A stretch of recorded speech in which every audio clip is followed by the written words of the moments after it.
তো hello everyone, কালকে আমাদের পিকনিক ছিল। তো দেখো, সেটাই প্রস্তুতি চলছে। তো ভাতটা আগে করে নিয়েছি, করে গাবলায় একটুখানি ঠান্ডা হতে দিয়েছি। তো তারপর আমাদের পিকনিকের মেনু আজকে ছিল চিকেন কষা আর ফ্রাইড রাইস। তো ওটার প্রস্তুতি চলছে।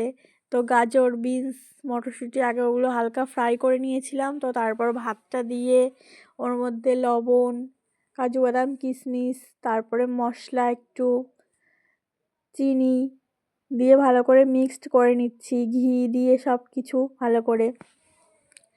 তো এটা বাড়িতে খাওয়া, তো সেরকম সবাই তো আর মিষ্টি খায় না, ওই জন্য হালকা মিষ্টি দিয়েছি, ওই জন্য বেশি আমরা মিষ্টি দিইনি। তো এই দেখো আমাদের ফ্রাইড রাইস প্রায় হয়ে গেল। এবার হয়ে গেছে ফ্রাইড রাইসটা। এবার চলো আমরা মাংসটা করে নিই। আলুটা ভেজে নিলাম, ফোড়ন দিয়ে নিলাম মাংসর, তো পেঁয়াজটা দিয়ে এবার ঘরোয়া মশলা যা যা লাগে সব, যেমন হলুদ, লবণ, লঙ্কা সব দিয়ে ভালো করে মাংসটা কষাচ্ছি। তো ভালো করে মাংসটা কষিয়ে নিয়ে হালকা জল দেবো, যেহেতু ফ্রাইড রাইস দিয়ে খাওয়া সেহেতু হালকা গ্রেভি গ্রেভি হবে। তো আমাদের পিকনিক এই ছিল কালকে। তো আমাদের ভিডিওগুলো কেমন লাগছে সবাই বলো কিন্তু। এই যে মাংসটা প্রায় হয়ে গেছে, তো লাস্টে কিছু পিক দিয়ে দিচ্ছি, তোমরা দেখে বলো কেমন হয়েছে রান্নাটা দেখে। এই যে ছিল আমাদের পিকনিক। তো বাই গাইস।